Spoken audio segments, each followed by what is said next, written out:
in our teaching, I'm in the religion section of our threefold teaching. I am concerned about the exodus of many black young men, and I'm sure women too, but black men, that have become disenchanted with Christianity because of its blatant racism down through the years and the failure of the church as a church organization in the world to do anything significant about it, but continue to be in denial and continue with business as usual. And so there have been some that have become disenchanted. They have heard the fact that Christianity is the white man's religion, and why would you waste your time following a white Jesus? And there is a man, Muhammad, who is black and would like for you to know that you're welcomed in the nation of Islam or in the religion of Islam. But for American blacks, the primary overtures have been made to us by and through the nation of Islam. I have no gripe or complaint against the nation of Islam. I'm not a Muslim, and the Muslims as a group in all the years that I have been here haven't done anything to me. So I'm not out to gun anybody down. But I do believe I have a mandate from God to share with Christians and anybody else that's willing to listen facts whereby they can make value judgments about things that they hear and see in life. Now, the Bible is filled with, and Jesus was a past master at telling us the fact that in the last days, false prophets would arise. Now, obviously, if they're false prophets, then they're real prophets. But the thing is, how will I know as an individual when I'm dealing with a false prophet? There has to be some way to measure the validity of the so-called prophet to know whether or not he's telling me the truth. Because we're dealing here, at least as far as Christianity is concerned, and to my knowledge, basically also what true Muslims believe, that you make a life commitment to these things. I mean, this is supposed to be for life. So if I'm making a life commitment, I need to know that I'm making the right one. I cannot get to the end of my life and find out I've been on the wrong train. It's too late then, it's over. So I need to know now. And as I have often said, if I have the real stuff, if what I have is legitimate and valid, then it will stand testing. You can test what's real. The only thing you can't afford to test is what's not real, because the test is going to show it up as false. So if Islam is the way, then Islam should be able to be checked out. And after we've checked it out and run all the tests on it, it'll stand out nice and clear and clean, right?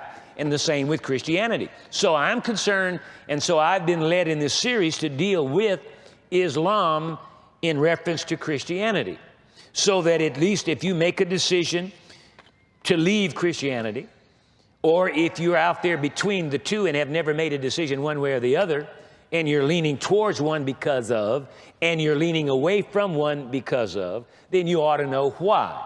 And you ought to know and have all the facts in hand, okay? So we're dealing with the primary, there are two books, but this is the primary book that is the underpinning or foundation of the black Muslim movement in America, the NOI, Nation of Islam.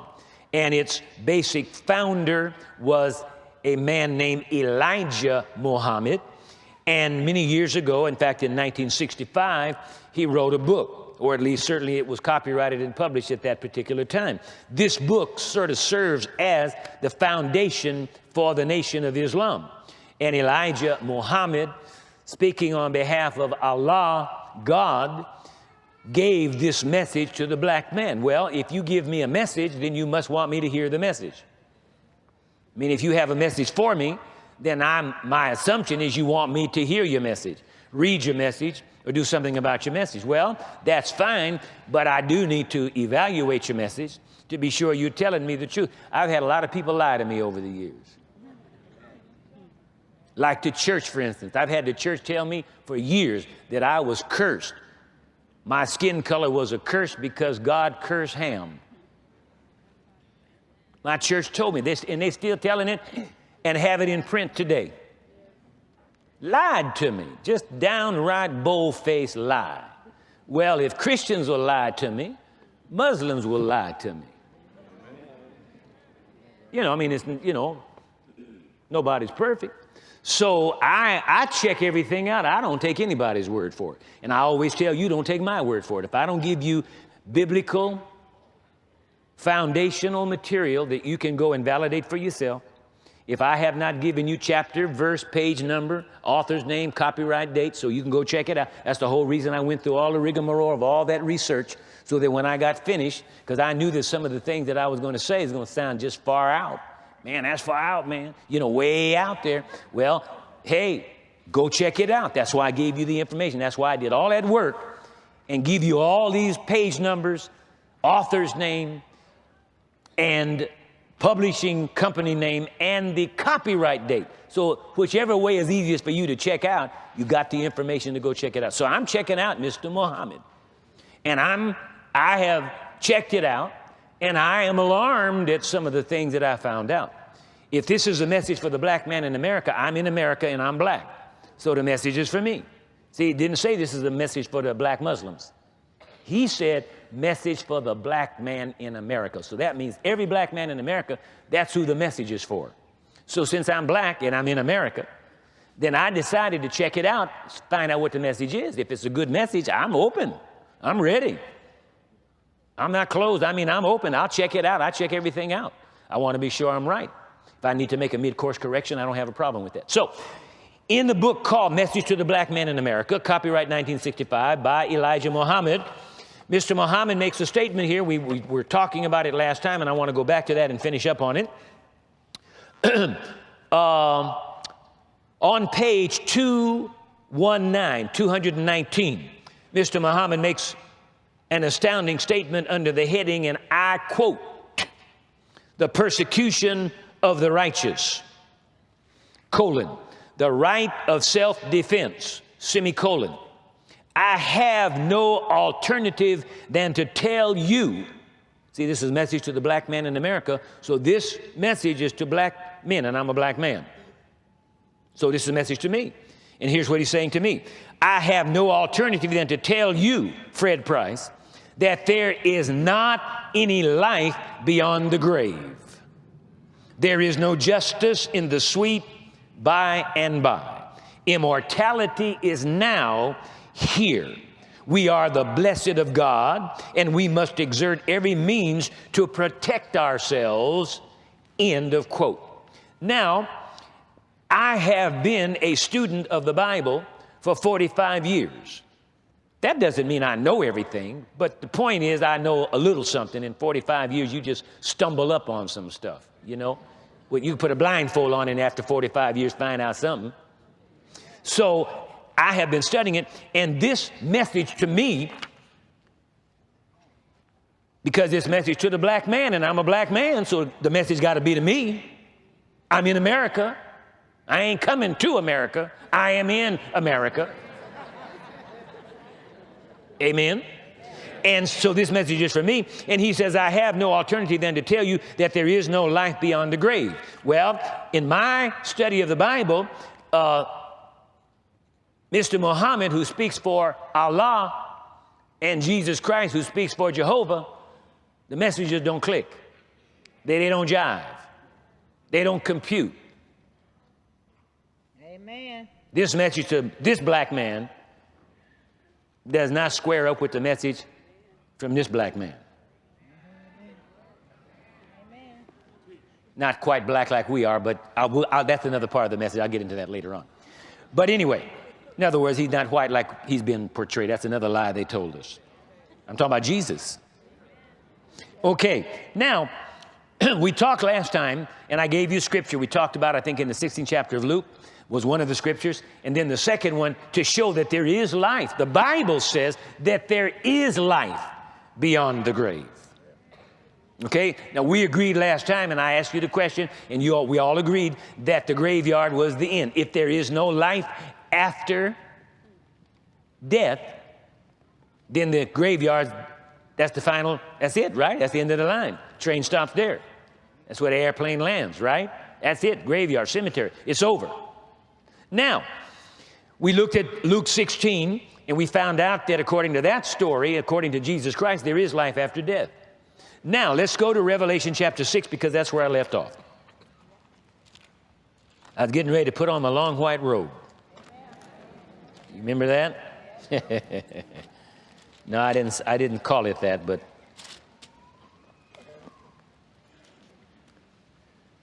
see, I'm concerned about my brothers. If nobody else is concerned about them, I am. Amen. Okay? And they've been ripped off long enough. They've been lied to by the white man, and I'm not going to stand by and let them be lied to by the black man. A lie is a lie is a lie. By any other name, it's still a lie, and I'm just not going to stand by, and not raise a voice or something. You all can do what you want with it afterward, but I'm not going to stand by and be lied to by my own so-called people. Now, Mr. Muhammad says there is no life after the grave. The Bible says there is life after the grave.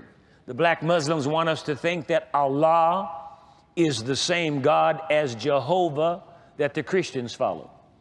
But as I have said, it's impossible because they have mixed messages. And if they are one and the same, then they have to say the same thing about the same subjects. So if Jehovah, who inspired the Bible to be written, and Allah, who inspired the Quran, which is the holy book of the Muslim, to be written, and then Mr. Elijah Muhammad declared that he is the prophet of Allah and that his message is from Allah, then the message that Allah gives to his prophet must say the same thing that Jehovah says to his servants through his prophet Jesus Christ in the Bible. And I'm sorry, they don't compute. Okay? Now, I just quoted to you, Mr. Muhammad said there is no life after the grave. The Bible says there is. We were looking at this last time. Well, let's go back to it. Revelation chapter 6. And we agreed last time. How many of you were here last time? All right, you will remember. The rest of you either have to just catch up or get a tape or something. But remember that we found out that this book of Revelation, it was a revelation that God gave to Jesus Christ to give to his servant John so that John could give it to the church. Okay? And we agreed that it was talking about John. Okay? Now, here in Revelation chapter 6, John says in verse 9, he's talking now about the Lamb who was opening the book with the seals on him. And so he says, when he opened the fifth seal, I saw. And I asked you, who was I? I would have to be referring to John, right? All right. When he opened the fifth seal, I saw under the altar the souls of those who had been slain. Now, in the King James traditional, I'm reading from the New King James. And I believe, if I'm not mistaken, in the traditional King James, it says that when he opened the fifth seal, I saw under the altar the souls of those who had been beheaded. Does it say that? Is that right? In the traditional King James? Oh, it says slain in both of them? Okay, all right, very good then. All right, when he opened the fifth seal, I saw under the altar the souls of those who had been slain for the word of God and for the testimony which they had. Now, we agreed, I asked the question, and we agreed that etymologically the word slain means what? To kill. And when you kill someone, that means they end up what? Dead.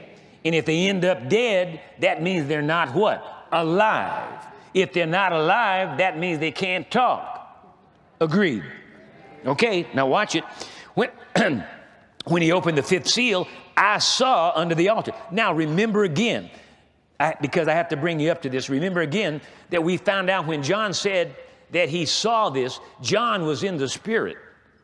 And remember, I told you and pointed out from the Scripture that you are a spirit. See, you're not, what I see is not you. I only see the earth suit or the house that you live in here in the physical three-dimensional earth realm. You have to have a body to live in this earth realm. Your body is actually your house. It's your dwelling place. And I have a scripture in a moment that I'll go and show you that actually calls it the house, okay, your home. And so the real us, we're made in the image and likeness of God. Jesus said in John 4:24 that I've quoted 1,000 times, God is a spirit. And in Genesis 1:26 it says, God said, let us make man in our image after our likeness. So if God is a spirit and he made me like him, wouldn't that say I must be a spirit? Huh? Yes. Yes. Yes. Right?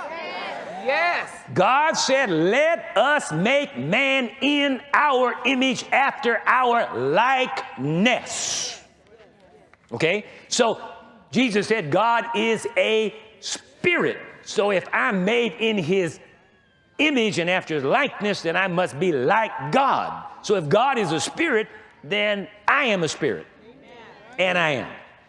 And you are. We're spirits, we have souls, we live inside of bodies. Now, when you die, physically die, physical death is the separation of the spirit and the soul from the body permanently. See, I want to qualify that because John was separated from his body temporarily. Okay? And God can do that if he wants to. He can allow you to leave your body and is able to suspend your body physically so that it continues to function, but you're not there. Nobody home. Okay, so John had been called out of his spirit into the spirit world where God lives. See, there are two dimensions here. There's the physical, what we call the three-dimensional physical world is not the real world. The real world is the spirit world where God is. Because it's out of that spirit world that God came to create the three-dimensional physical world. So if the physical world came second, then the spirit world had to be first. If the spirit world was first and the physical world was second, then the spiritual world must be the real world, and the second or physical world must be a carbon copy of the first or spiritual world. Okay, so God lives in the spirit world, and God called John out of his body. John said, I was in the spirit. Let's go back and read it just for a moment here. Go back to the 4th chapter.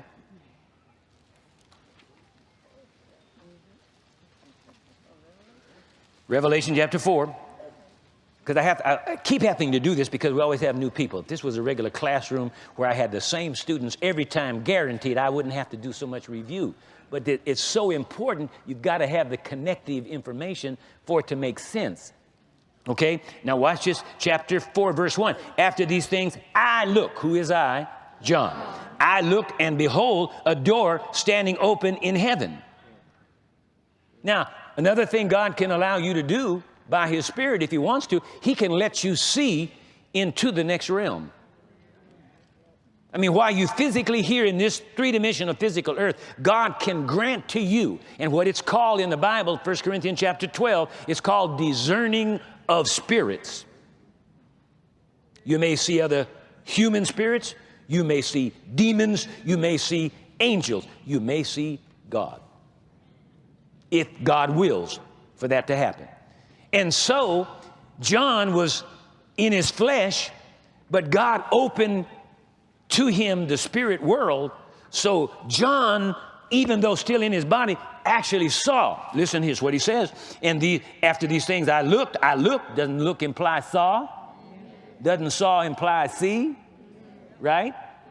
Okay. After these things I looked, and behold, a door standing open in heaven. And the first voice which I heard was like a trumpet speaking with me, saying, come up here, and I will show you things which must take place after this. Immediately I was in the spirit. Immediately I was in the spirit. So if he was in the spirit, he said immediately I was in the spirit. Before he was in the spirit, he must not have been in the spirit, because if he was already in the spirit, he wouldn't be in the spirit. He said immediately I was in the spirit. So he must have been somewhere else before the immediately. Okay, you following me? He said immediately I heard a voice, and then immediately I was in the spirit. I was in the spirit. He said I is you. That's the real you. He didn't say his body was, he said I was. Because remember, you're not your body, and your body's not you. All right, over to the 6th chapter again. All right, verse 9. When he opened the 5th seal, I saw under the altar the souls of those who had been slain. Now, I pointed this out last time. I want to reemphasize it because it's so important. Notice what it does not say. It does not say, when he opened the fifth seal, I saw under the altar those who had been slain. Did you get that? Yes. Notice, I said, notice what it does not. Say does not. Does not. Pucker up your mouth and say, does not. Does not. One more time. Does not. Okay, it's important. Watch this now. When he opened the fifth seal, I saw under the altar those who had been slain. Doesn't say that, does it? Doesn't say he saw those who had been slain. It said he saw the souls of those. So doesn't that tell you that the souls belonged to those that had been slain? Yet the souls were not them, and them were not the souls. Are you still with me? Yeah. Some of you look like you've been struck by lightning. Okay, now this is so important, I have to take you this way. Now, when he opened the fifth seal, I saw under the altar the souls of those who had been slain. Now, Mr. Muhammad tells us that there's no life after the grave. This is a message to me, a black man in America. He's telling me that there is no life after the grave. Now, he got his message, supposedly, from Allah, who is really Jehovah in disguise. Now, this revelation came directly from Jehovah. Now, if they're the same God, there's a problem here. I just quoted it for you from the message to me, a black man in America. He said, I have no alternative than to tell you there is no life after the grave. Now, this is after the grave. When he opened the fifth seal, I saw under the altar the souls of those who had been slain. Now, if you've been slain, you about as much in the grave as you're going to get. Huh? He saw the, what? Souls of those. Souls of those. Say souls of those. Souls of those. One more time. Souls of those. Again.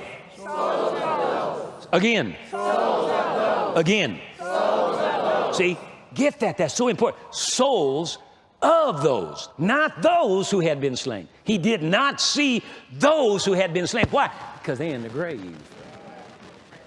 But he saw the souls of those. Now, well, you know, so I guess the soul could be, you know, separated from the body, but doesn't mean it's alive.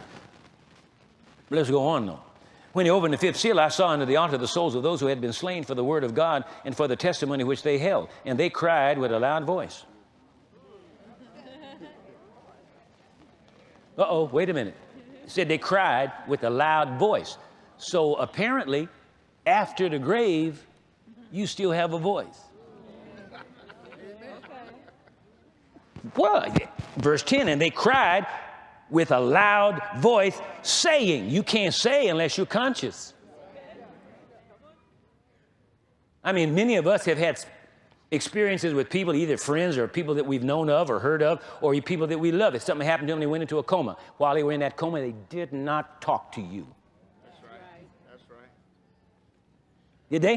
No. And they weren't even dead. They were just in a coma, and they didn't talk.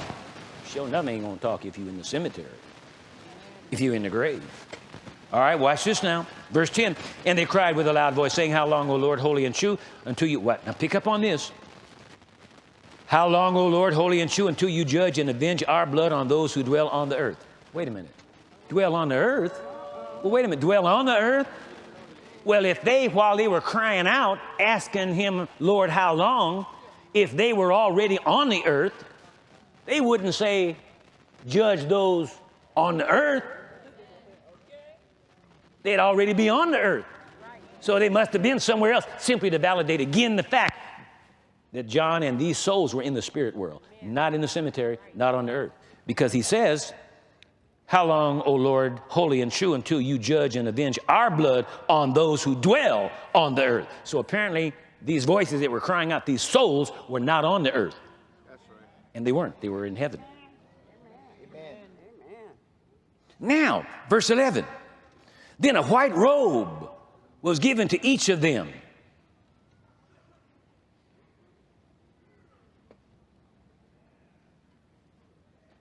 Now, wait a minute. Now, a white robe was given to each of them. Now,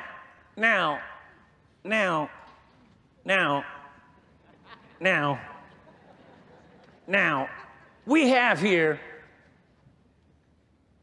the illustrious, stupendous, awesome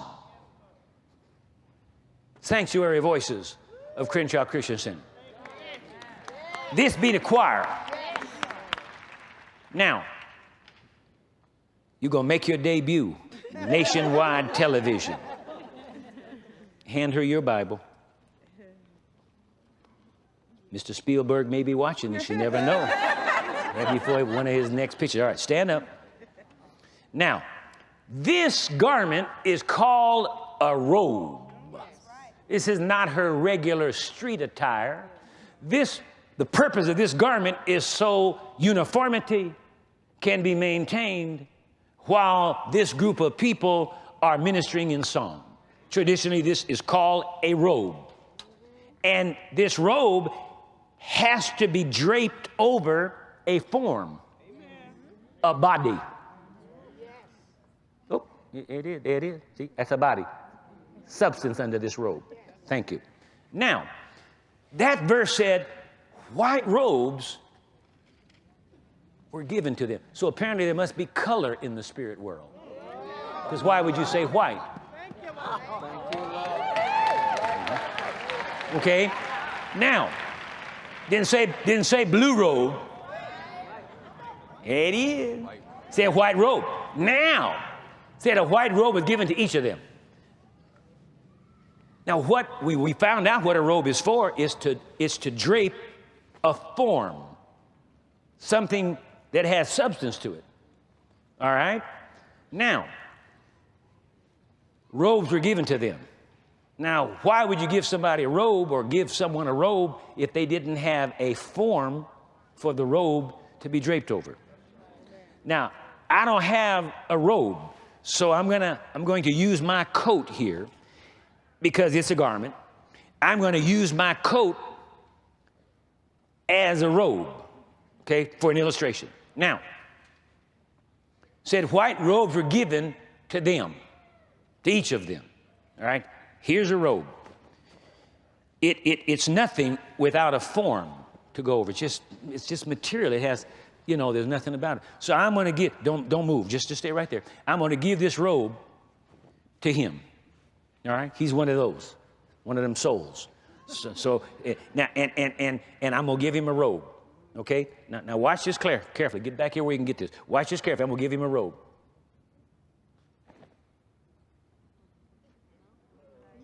There's no form there. But, stand up now. If I gave him a robe, I ain't gonna try to put this on, he's gotta break my jacket all apart, as big as he is. Woo! Glad you're on my team, brother. Welcome. Praise the Lord. All right, turn around. Now, white robes were given to them. Now, here's what a robe would do in essence. Now, see, it didn't fall that time. See, don't fit him because he's too big. I'm too small. But it's got shape and form. All right, thank you. Now, here's my point. I'm not trying to be silly because I don't know any other way to illustrate it. But you see, souls, really, it's spirits, and spirits are the real you, and every spirit has a soul. The soul part is the part that makes you the unique spirit that you are. That comprises your personality. That makes you who you are, okay? Now, spirits have shape and substance. See, we have a tendency to think of spirits as Casper the Friendly Ghost. They just kind of, just a puff of cloudy substance, and he goes through walls and stuff like that. Well, spirits have substance. They're made out of matter, but it's a spiritual composition to that matter in order to exist in that spirit realm. But it has just as much shape and substance as you do physically. Otherwise, there would be no point in giving them robes. if they were Casper the Friendly Ghost, because have you ever seen Casper? Somebody tried to hit Casper, and his hand went right through Casper, because Casper doesn't have physical substance. Well, if what we call spirits didn't have substance, you couldn't put a robe on them. Okay. Now, I believe, and I don't have any scripture to back this up, but to continue in my, where's my Bible? Where's my Bible? Oh, over there. Okay, all right. I just wanted to see if y'all was awake. Anyway, so the spirits have substance to them. Substance. God has substance. I mean, when we read the other part of the book of Revelation, John said, I saw someone seated on a throne, must have substance, and you wouldn't know he was standing or sitting or lying down. Said he was seated on the throne, and in his right hand. That tells you he must have had two hands at least, because you don't say right unless to distinguish from left. So I believe that our spirits look like our bodies in some way. I have no idea. But apparently, just like bodies can see bodies, I believe spirits can see spirits. And that since each spirit is separate and unique, like each body is, that they can see each other. Now, somebody asked me, I think they asked me this last week, I'm not sure, sent me a note, and so I just take a moment and plug in here. Somebody asked, because when we used the story in Luke 16 and talked about the rich man died and was buried, and the beggar died and was carried to Abraham's bosom, and the person wanted to ask, well, how did he know it was Abraham? How did he recognize Abraham? Well, the rich man was in the spirit realm in Hades, and he recognized Lazarus, so there must have been something about his physical body that looked like his spirit body, or his spirit body looked something like his physical body, in the sense that you're able to tell. I don't know how, okay, but apparently he did, because he recognized him. Well, I would think you'd be able to recognize Abraham, because we're not the only people that have art. We're not the only people that can draw pictures and paint pictures. So somebody probably painted Abraham's picture, or drew Abraham's picture, or his likeness way back in time, and the people, because he was the fountainhead of the nation of Israel. Out of Abraham came Isaac and Jacob, and out of Jacob came the 12 tribes, or the 12 sons of Jacob that made up the 12 tribes of Israel. So I'm sure that they passed those pictures down. So the guy probably, Lazarus probably saw pictures of Abraham. So when he saw him up there, he looked just like his picture looked. Otherwise, there would be no way to recognize. So it must be something about it. I don't know, but they recognize him. Now, my point is then, Mr. Muhammad is telling me, a black man in America, something that's not validatable and supportable by the Bible. Yet he wants me to believe that Allah and Jehovah God are one and the same. He wants black people to think that if you go to Islam and serve Allah, it's the same as if you serve Jehovah. There's an old song that says, it ain't necessarily so. Okay? And this proves it. Now, let's move on to 2 Corinthians chapter 5. Because I made some statements to you about our bodies being our homes or houses, you know. Now, that might sound reasonable, might sound cute, might sound good, might sound, you know, but it's not, it's not true because I said it. It's true because it's validatable by the Bible. And I'm sorry, Mr. Muhammad, you know, he told me he had a message for me as a black man in America. His message doesn't click, doesn't jive, not with the Bible. So I got to believe that Jehovah and Allah are not related, because they got different messages. They're sending me out different signals.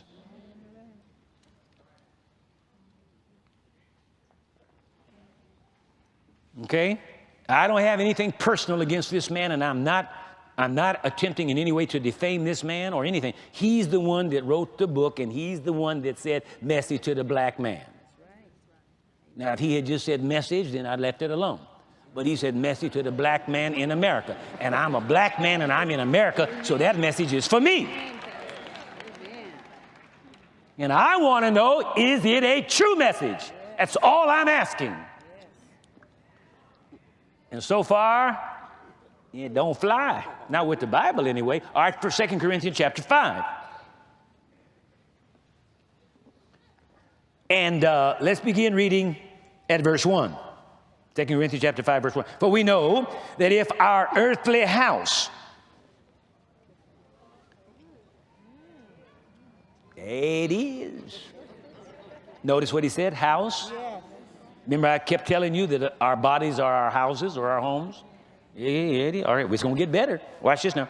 For we know that if our earthly house, now right away, right there, if you didn't read beyond that statement, earthly house, right there, it tells you you got to have at least another kind of house, at least one other kind of house. Otherwise, you wouldn't have to say earthly house. You'd say this is your house because you ain't got no more.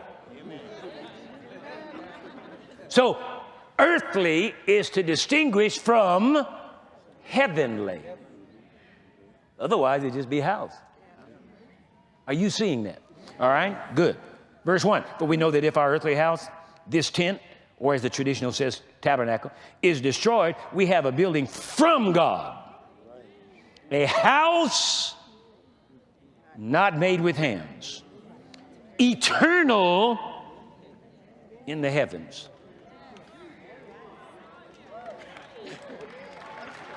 Now, that house, that's the house that you get clothed with, your spirit man gets clothed with. I don't have the foggiest idea or notion what it is. I'm just going by what it says. If it says house eternal in heaven, it must be there. It must be there. And so that house, some kind of way, that house will overshadow our spirit and soul some kind of way. And that'll be it. All right, now watch this now. Let's go. Verse 2. Verse 1, rather. For we know that if our earthly house, this tent, is destroyed, we have a building from God, a house not made with hands, eternal in the heavens. For in this, and we could say, because verse 1 is talking about our house. So even though it doesn't mention house in verse 2 in the first part of the verse, we could read it like this, and I think we'd be very safe.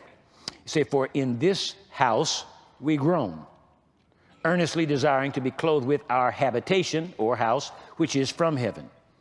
If indeed, having been clothed, we shall not be found naked. For we who are in this tent groan, being burdened, not because we want to be unclothed, but further clothed, that mortality may be swallowed up by life. Now, he who has prepared us for this very thing is God, not Allah. Now, he who has prepared us for this very thing is God, who also has given us the Spirit as a guarantee. Now, the word guarantee in the Greek carries the idea of down payment. So when you have a down payment, it means something else is coming. But this is the down payment. This is the earnest money. Right? Okay. Follow this now, verse 5. Now, he who has prepared us for this very thing is God, who also has given us the Spirit as a guarantee. That's the Holy Spirit. So we are always confident, knowing that while we are at home in the body, we are absent from the Lord.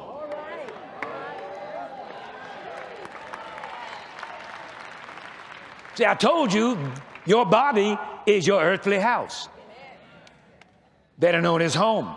And here it is. You would have to hire somebody to help you misunderstand this and pay them overtime. Watch this, verse 6. So we are always confident, knowing that while we are at home. Now watch this. While we, say we are at home. Say home. Home. So that tells us that we and home are separate. And we is the spirit part of you. That's the real you. Here it is again. See, we and home are separate. Right? He said, so we are always confident, knowing that while we are at home in the body, notice that, not with the body, in it. That's what I was telling you before. See, the spirit and soul dwells in the body, in this earth realm, because we need this body, this house, in order to live here in this three-dimensional world. We're very plain. All right, listen now. So we are always confident, knowing that while we are at home in the body, we are absent from the Lord. So you see this old statement, and I don't know why Christians do this. I mean, it irks me, and it look like I'm just, nitpicking on stuff. But I don't know why. Why can't you just say, if it's a dog, why you got to call it a frog? Why? If that's a bird, why call it a duck? And if God says this, so we are always confident knowing that while we are at home in the body, at home in the body, at home in the body, at home in the body, at home in the body, at home in the body, at home in the body, at home in the body, at home in the body, we are absent from the Lord. And how many times have you heard somebody say, well, he went home to be with the Lord? Ain't nobody taking the time to read the book. They just been going by something they heard. I mean, even Christians will do this. Listen, so we are always confident knowing that while we are at home in the body, we are absent from the Lord. As long as I'm in my body, I'm absent from the Lord. What does the word absent mean? Absent from, the statement absent from. Can I get an etymological definition from some of our scholarly attendees here today? Can you tell me what from, absent from means? What does absent from mean?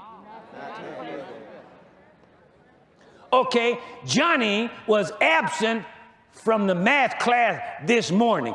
What does that tell you about Johnny? He was not there. The class was there, but Johnny was not if he was absent from the class. If he was in the class, he would have to be referred to as present. Okay? All right, now watch this. So we are always confident knowing that while we are at home in the body, we are absent from the Lord. So if you want to go to be with the Lord, you got to leave home. That's right. Amen. Teach. Amen. Absent from the body. Now watch this. Verse 7, for we walk by faith, not by sight. Verse 8, we are confident, yes, well pleased rather to be absent from the body and to be present with the Lord. There it is. If you want to be present with the Lord, you got to leave your body.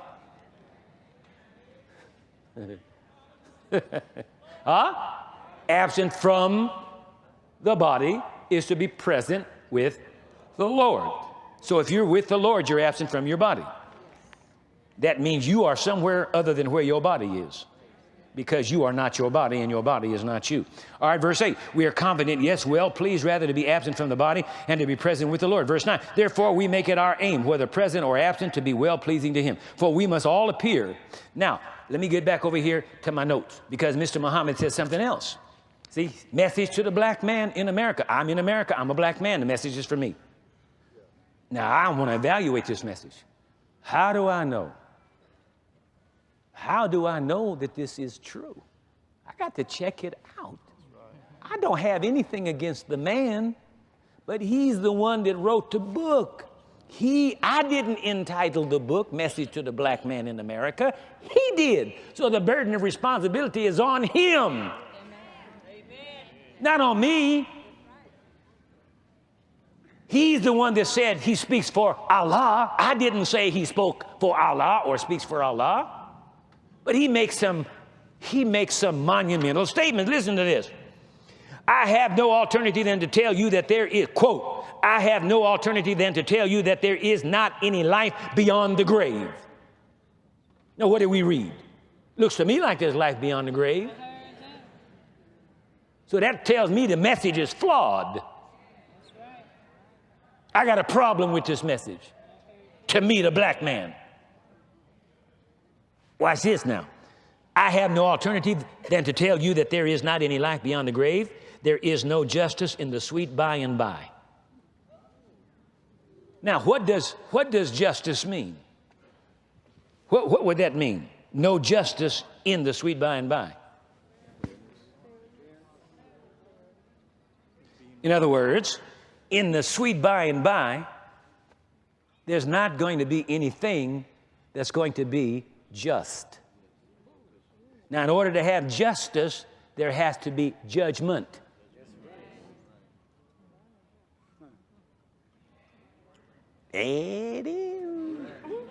Okay, watch this now. Watch this now. Watch this now. Verse 10, for we must all appear before the judgment seat of Christ. Mr. Muhammad said there's no justice after the grave. Yet Jehovah says, for we must all appear. Now watch this. See, remember that this letter you're reading, 2 Corinthians, is written to Christians. It's not written to sinners. So when it says us, it's talking about us Christians. When it says we, it's talking about we Christians. You understand that? So when he says, for we must all, that means all of us Christians. For we must all appear before the judgment seat of Christ. Now, didn't say we're going to appear before the seat of Christ, that judgment seat. So if you're going to get in front of a judgment seat, it must be because you're going to get judged in front of the judgment seat. Otherwise, why would you call it a judgment seat? Why don't we get before his couch or his sofa or his lazy boy recliner? No, it says before his judgment seat. So that means that if you're going to appear before the judgment seat, there's going to be a judgment. And if there is a judgment, that means that justice will be dispensed from the judgment seat.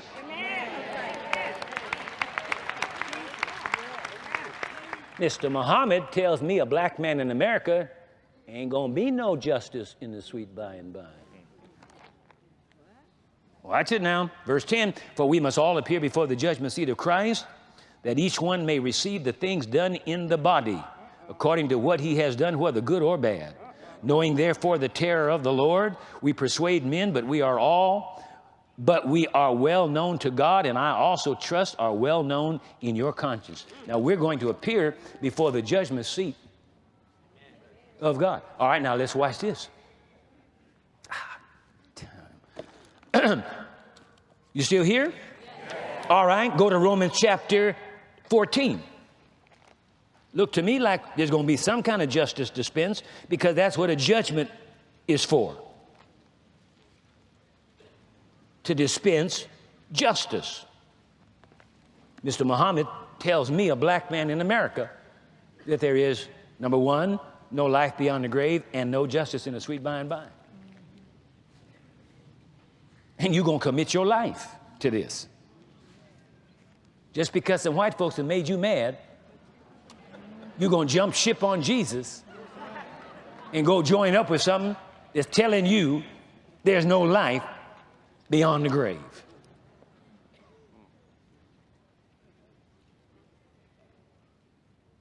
That just wanting, well, ooh.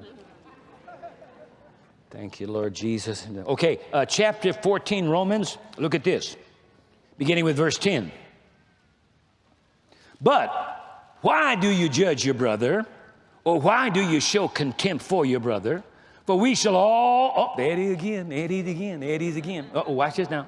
Watch this now. Whoa, whoa, whoa. Or why do you show contempt for your brother? For we shall all stand before the judgment seat of Christ. Yeah, that judgment again. For it is written, as I live, says the Lord, every knee shall bow to me, and every tongue shall confess to God. Verse 12, so then, each of us shall give account of himself to God. See, that's what a lot of, and I can understand why some black folk would flock to something like that. Because they want to be free to go ahead and just do any dirty thing they want to do in life and not have to ever come up with having to pay a price for it. Not have to ever be called in question for it. I got news for you, chump. Judgment Day's coming. You're going to appear there whether you want to or not, if you claim to be a Christian. Now, if you're not a Christian, you're going to appear before another judgment seat. That one you don't want to come up in front of. No, you want to come up in front of Jesus, judge. You want to come up in front of the judgment seat of Christ. You do not want to appear at the great white throne judgment. No. You want to appear at the judgment seat of Jesus. No, you don't want to come up at the great white throne judgment. That's another judgment. You want to be, this is the one you want to be in.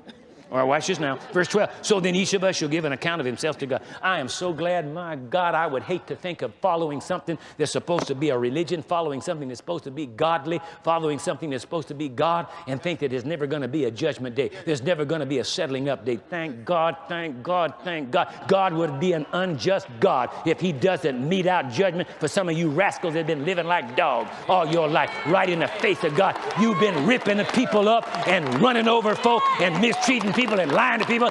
Judgment Day is coming. Thank God for it.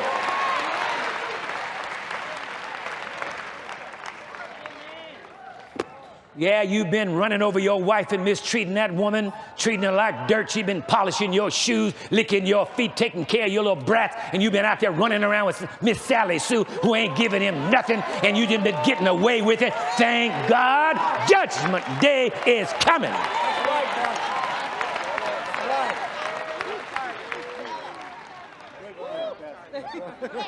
And you women have been running around on your men. Judgment Day is coming.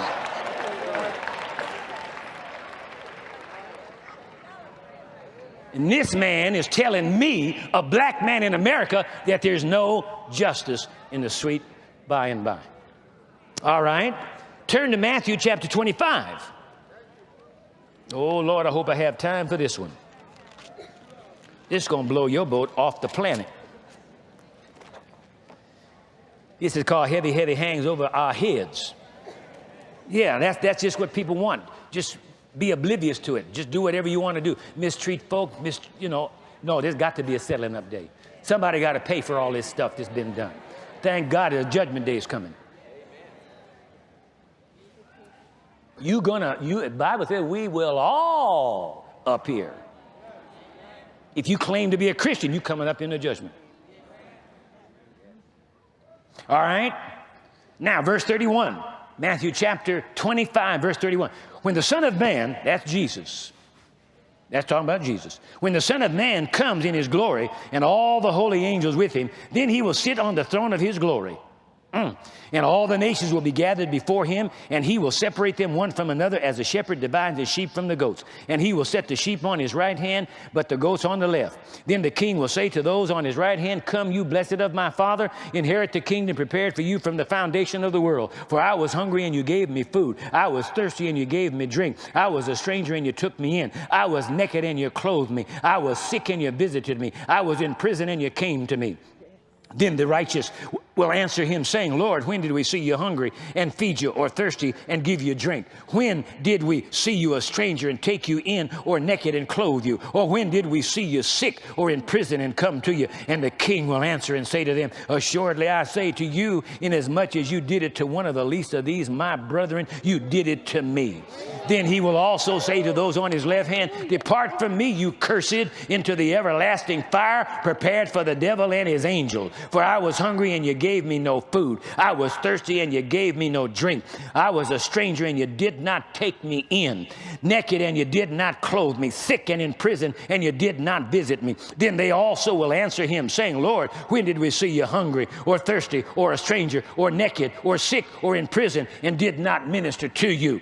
Then he will answer them, saying, "Assuredly I say to you, inasmuch as you did not do it to one of the least of these, you did it not to me." Or you did not do it to me. "And these will go away into everlasting punishment, and the righteous into eternal life." Don't tell me there's not going to be some judgment in the sweet by and by. You fool, you better get yourself together. There is a judgment, and if you're following something that tells you there is none, you're going to be in serious trouble.